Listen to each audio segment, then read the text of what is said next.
láti èní lọ Democratic Republic of the Yoruba ó di nation ó ní sovereignty ẹ̀ ó bẹ̀rẹ̀ sí ṣe ìjọba ẹ̀ láti èní lọ bẹ́ẹ̀ ló ṣe rí o kò yí padà.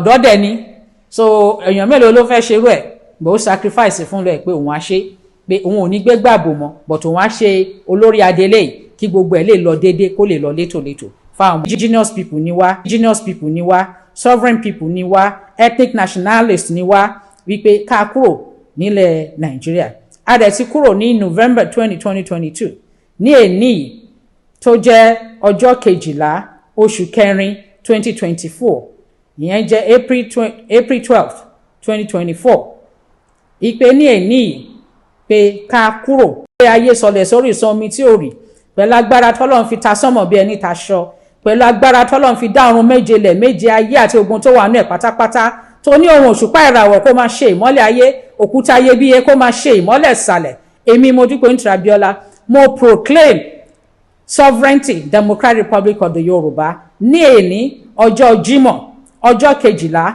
oṣù kẹrin 2024 láti èní lọ ilẹ̀ Yorùbá ó bẹ̀rẹ̀ ìjọba tiẹ̀ ó bẹ̀rẹ̀ ìlú tiẹ̀ ó become newest nation in the world káàkiri àgbáyé Yorùbá ó dorílẹ̀-èdè tẹnikẹ́ni ò takò tẹnikẹ́ni ò sọ pé kò rí bẹ́ẹ̀ ó rí bẹ́ẹ̀ ni ó ṣe bẹ́ẹ̀ ni ó ti wá sí ìmúṣẹ àṣẹ tọ́lọ́run fi dá ogun tó dá tó ní kó máa bẹ ó sì ń bẹ àṣẹ náà ọmọ Yorùbá ní èní Democratic Republic of the Yorùbá ó bẹ̀rẹ̀ ìjọba adélé ó ní sovereignty ẹ̀ ó bẹ̀rẹ̀ agbára ìjọba ẹ̀ láti èní lọ.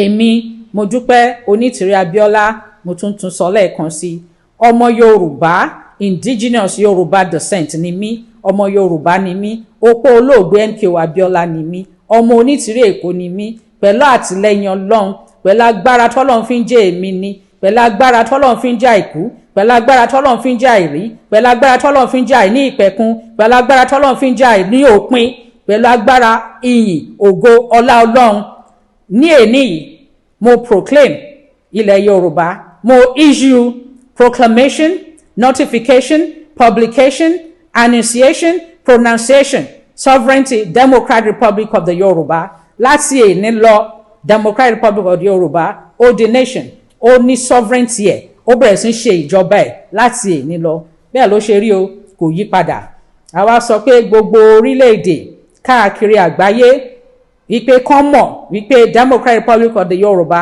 is a new nation newest nation in the world number 55 in Africa our indigenous people mo kí wa pé a kú oríire ọjọ́ òní nítorí Ọlọ́run ṣàánú fún wa torí Ọlọ́run àánú ẹ̀ dúró títí nínú ayé wa àárẹ̀ àánú gbà a ṣe declaration níjọ́ Sunday November 20 2022 a ṣe reclamation níjọ́ Sunday December 18 2022 pẹ̀lú àtìlẹ́yìn Ọlọ́run pẹ̀lú àánú Ọlọ́run pẹ̀lú ìjẹ́kan Ọlọ́run a ṣe proclamation ní èní Friday April 12 2024 pẹ̀lú àtìlẹ́yìn Ọlọ́run ó ti wá sí ìmúṣẹ o ìjọba adélé ti bẹ̀rẹ̀ kò sí tó yí padà mọ́ ọmọ Yorùbá ò bójú wẹ̀yìn mọ́ wájú ni òkè là ń lọ lórí ilẹ̀ alàyè yìí pẹ̀lú àtìlẹ́yìn Ọlọ́run àti ní sovereignty wa àti bẹ̀rẹ̀ ìjọba wa Ọlọ́run ti ṣàánú fún wa àti rí àánú gbà mo congratulate gbogbo ọmọ Yorùbá o gbogbo indigenous Yorùbá people pátápátá IYP ti Democratic Republic of the Yorùbá mo kí wa a kú oríire Ọlọ́run ṣàánú fún wa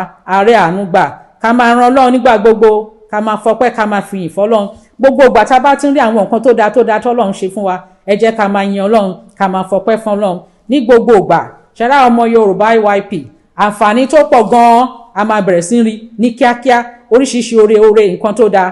Lákọ̀ọ́kọ́ àwọn nǹkan kan wà tó yẹ pé tí àwọn ọmọ IYP tán bá gbé wọ ilẹ̀ Yorùbá duty free ni o, gbogbo ẹ̀ la ṣì máa ṣàlàyé. Gbogbo bá ọmọ Yorùbá ṣe máa rí owó láti fi ṣe business, láti fi ṣoko, láti gbogbo ẹ̀ la ṣì máa ṣàlàyé. Gbóore tó pọ̀ ó ń bọ̀ fáwọn ọmọ Yorùbá torí a ti ní control over resources wa, a ti ní control over destiny wa.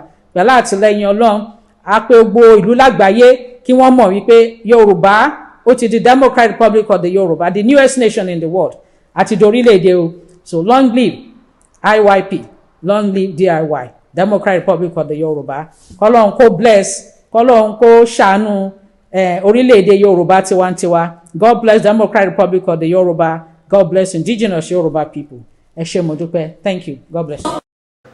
Àkókò tó wà yìí láti ṣe ìbúra fún olórí ìjọba adelé ti orílẹ̀-èdè olómìnira tiwantiwa ti Yorùbá. Èmi Bọ́lájí Ọláwálé Akíọlá Ọmọkọrẹ fi tọkàntọkàn ṣèlérí jẹ́jẹ́ dámájẹ̀mú pẹ̀lú orúkọ Ọlọ́run alágbára wípé èmi yóò sin àwọn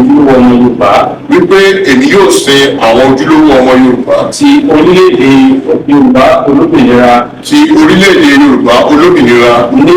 nípa lílo àwọn agbára olórí ìjọba adelé ti orílẹ̀-èdè Yorùbá olómìnira